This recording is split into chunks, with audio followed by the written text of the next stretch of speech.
Have you ever met a tiny leprechaun? Let's meet the littlest one of all. Oh, before we start the story, I hid 3 sneaky leprechauns somewhere in the pictures. See if you can find them. Liam was a leprechaun. He lived with his family in the enchanted forest. There were many leprechauns in Liam's village, and they were all little. But Liam was the littlest one. It was a beautiful day, but Liam was bored. He was tired of spending time playing hide and seek with his shadow. He wanted to have a big, important job. So, Liam went to his dad's cobbler shop. His dad made shoes for leprechauns near and far. It was a very important job. Liam's dad showed him how to measure the leather for each pair of shoes. But the tape measure was very long. Soon, Liam was all tangled up. "Why don't you try helping your mom at the foundry?" his dad said. Liam skipped across the village to the foundry. Every leprechaun family had a pot of gold at the end of the rainbow. And Liam's mom made all the pots.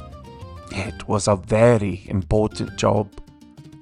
Liam tried to keep the fire going while his mom melted iron for a new pot.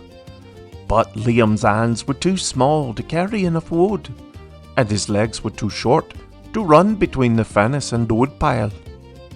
Soon the fire went out. "I think your brother and sister could use a hand," Liam's mom said gently. Liam's brother and sister worked in the post office. They sent letters and packages all over the enchanted forest. It was a very important job. "I can do this," Liam said. But when Liam tried to mail a pair of shoes, he sent himself too. "Maybe not," Liam's brother said, opening the box. "You should go help Uncle Albie," his sister offered. So, Liam went to find Uncle Albie. He was getting ready to take a load of gold to the family's pot at the end of the rainbow. "Carrying gold is a very important job," Uncle Albie said. Liam was excited. There was just one problem. The gold weighed more than Liam did. "Sorry, wee fella," Uncle Albie said. "You're just too little." Liam wandered through the enchanted forest. He kicked the dirt. He was sad. Liam knew there had to be one important job he could do, even if he was little. Then Liam heard a commotion near the old oak tree. A group of leprechauns was gathered around Clover, the baby unicorn. Clover was little, just like Liam. But the poor unicorn's leg was stuck inside a hole. "We need to dig a bigger hole," said one leprechaun. "We can't," replied another. "The tree roots are in the way." "What if we all pull together?" another leprechaun with a very long beard suggested. "You'll hurt her," cried a fourth leprechaun. "Well, we can't just stand around all day," huffed a grumpy leprechaun. Liam peered into the hole. Just then, he had an idea.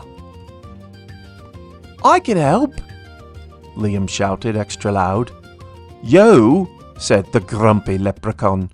"You're too little." "You need someone little," Liam cried. Liam reached his tiny hand into the hole and gently pushed away the root that was trapping the unicorn's leg. Clover was free. She licked Liam's cheek to thank him. Everyone cheered as Liam and Clover danced and jumped around. Well, everyone except the grumpy leprechaun. Liam had saved the day. He was the hero of the entire enchanted forest. Clover the unicorn stood proudly by his side. Before he knew it, there were jobs popping up all over Liam's village. Everyone seemed to need a little extra help, and Liam and Clover were the perfect size.